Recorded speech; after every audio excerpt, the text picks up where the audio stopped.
you. I would like to know what advice you have for my son who would like to be a future U of M football player. Well, first thing he's got to do is do a good job in school.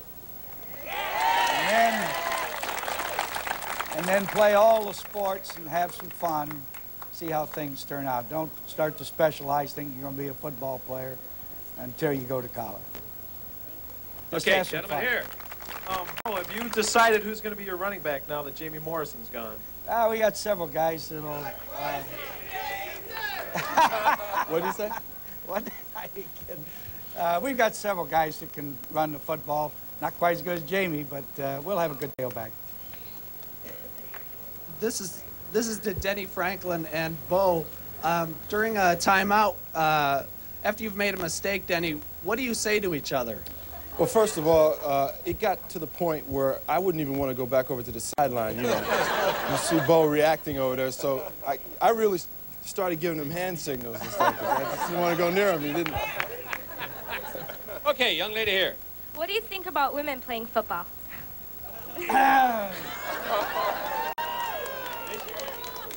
Well, We're professional. I think that the women should play field hockey and the boys football.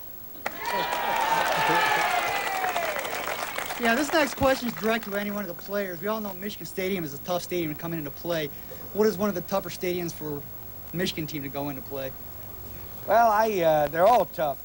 If the team we're playing in that stadium is tough, I'd say Iowa's tough. Ohio State's tough to play in. Last few years, Illinois has been very tough playing.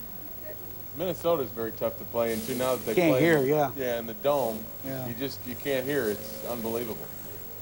Okay, gentlemen. I wanted to ask you, like right before a game, what do you believe that your players should be rowdy and get fired up, or do you think that it's all that in your mind you should get fired up by yourself? What's your opinion on that? Well, I think the emotional pitch has to take place from the very beginning on Sunday through till the game. Last-minute pep talks are not in vogue nowadays, but you want as much emotion in football as you can get.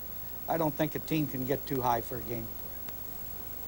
Bo, I wanted to ask if there's any truth to the rumor that we're going to have a upper deck at U of M Stadium. Well, we've talked about putting boxes in across from the press box on the east side of the field. That's down the line. I don't think we'll be doing that right away, but that's a possibility. Marilyn? Yes. There's a gentleman seated behind that camera on the end of the aisle wearing a Michigan baseball cap and an M on his blue blazer. He wrote a special poem one time. While you move to him, we'll take this young lady's comment here. I was wondering, do you still keep in touch with Jim Harbaugh? Oh, yes. Yeah, we... It's funny how girls always ask about the quarterbacks, you know? The only ugly quarterback I ever had was Franklin.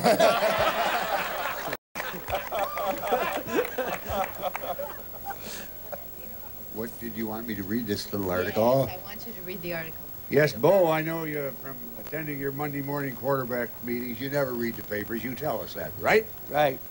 But I had this, the papers irritate me almost as much as you, and this come back about 2 months ago, and I wrote an editorial into the Free Press. I never wrote one in my life, and this was it.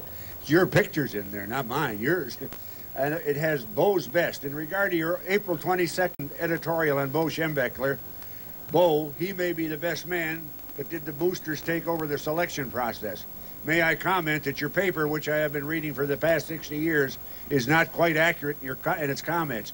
You will agree, without a doubt, Schembechler is one of the greatest coaches in the history of collegiate football, and you will also agree that the man who hired him, Don Canham, is without a doubt the greatest athletic director to operate and oversee the administration of an athletic department of one of the finest universities in our country.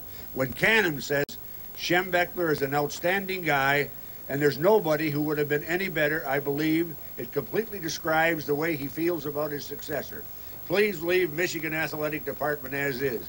Most universities would love to be respected in the same tone as Michigan is today. Schembechler and his associate, Jack Weidenbach, are a great team, with each having mutual respect for each other. With the leadership of these two men, we shall always have a mighty Michigan. Yeah!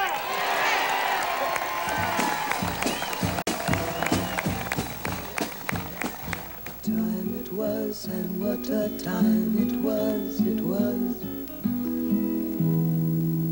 Okay. First of all, I'd like to thank these wonderful people up here. Billy, you're very funny. Woo! A reminder here that Jim Brandstatter will be doing Michigan Replay on Sundays again this fall, 11 a.m. with the coach. Following organizations for helping to make this program such a success. They are Kirby's Coney Island of Southfield, Domino's Pizza, Coca-Cola Bottling Company, and the Oakland County Parks and Recreation. And tomorrow, actor-singer Lorna Luff. And she's going to be here to talk about herself, her work, and her family. And we're going to meet some potential Playboy centerfolds and find out if being chosen will really lead to fame and fortune. If you want to be one of the contestants, we've still got some room. Come on down. And comedian Robert Wool will be here to talk about his newest movie. Thanks again to everybody. Thank you.